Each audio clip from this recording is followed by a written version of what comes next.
لوگو اپنے پروردگار سے ڈرو کہ قیامت کا زلزلہ ایک حادثہ عظیم ہے۔ اے مخاطب،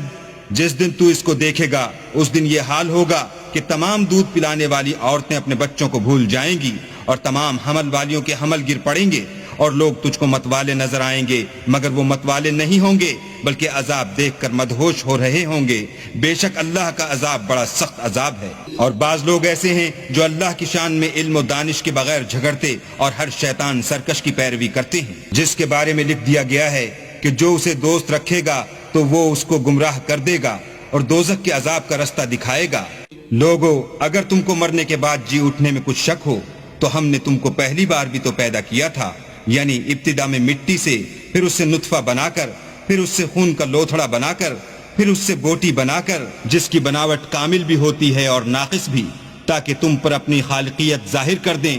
اور ہم جس کو چاہتے ہیں ایک میعاد مقرر تک پیٹ میں ٹھہرائے رکھتے ہیں، پھر تم کو بچہ بنا کر نکالتے ہیں، پھر تم جوانی کو پہنچتے ہو، اور بعض قبل از پیری مر جاتے ہیں اور بعض شیخ فانی ہو جاتے اور بڑھاپے کی نہایت خراب عمر کی طرف لوٹائے جاتے ہیں کہ بہت کچھ جاننے کے بعد بالکل بے علم ہو جاتے ہیں۔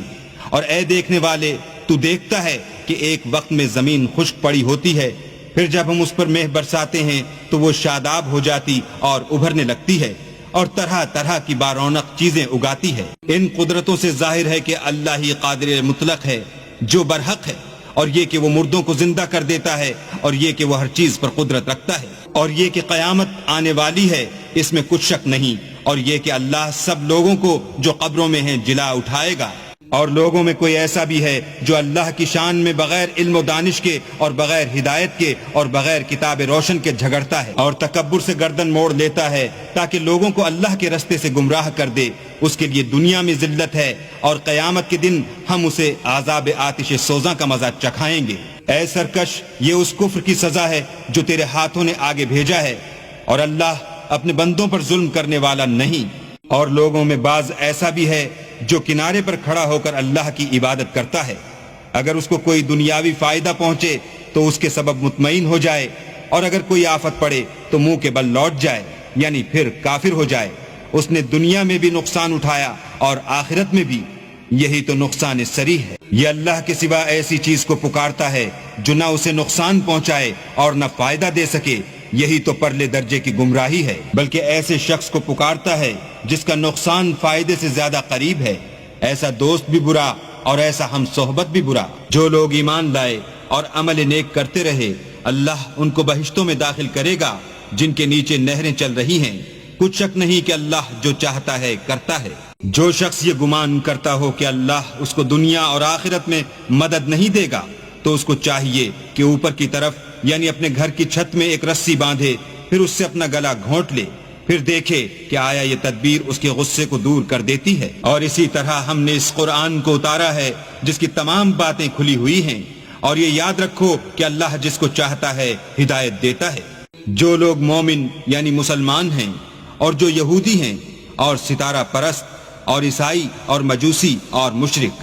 اللہ ان سب میں قیامت کے دن فیصلہ کر دے گا۔ بے شک اللہ ہر چیز سے باخبر ہے۔ کیا تم نے نہیں دیکھا کہ جو مخلوق آسمانوں میں ہے اور جو زمین میں ہے، اور سورج اور چاند اور ستارے اور پہاڑ اور درخت اور چار پائے اور بہت سے انسان اللہ کو سجدہ کرتے ہیں، اور بہت سے ایسے ہیں جن پر عذاب ثابت ہو چکا ہے، اور جس شخص کو اللہ ذلیل کرے اس کو کوئی عزت دینے والا نہیں۔ بے شک اللہ جو چاہتا ہے کرتا ہے۔ یہ دو فریق ایک دوسرے کے دشمن اپنے پروردگار کے بارے میں جھگڑتے ہیں، تو جو کافر ہیں ان کے لیے آگ کے کپڑے قطع کیے جائیں گے اور ان کے سروں پر جلتا ہوا پانی ڈالا جائے گا، اس سے ان کے پیٹ کے اندر کی چیزیں اور کھالیں گل جائیں گی، اور ان کے مارنے ٹھوکنے کے لیے لوہے کے ہتھوڑے ہوں گے۔ جب وہ چاہیں گے کہ اس رنج و تکلیف کی وجہ سے دوزخ سے نکل جائیں تو پھر اسی میں لوٹا دیے جائیں گے،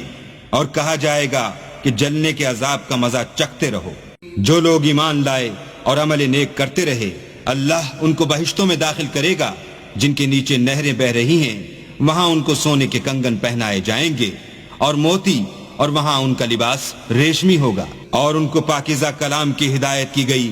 اور خدائے حمید کی راہ بتائی گئی۔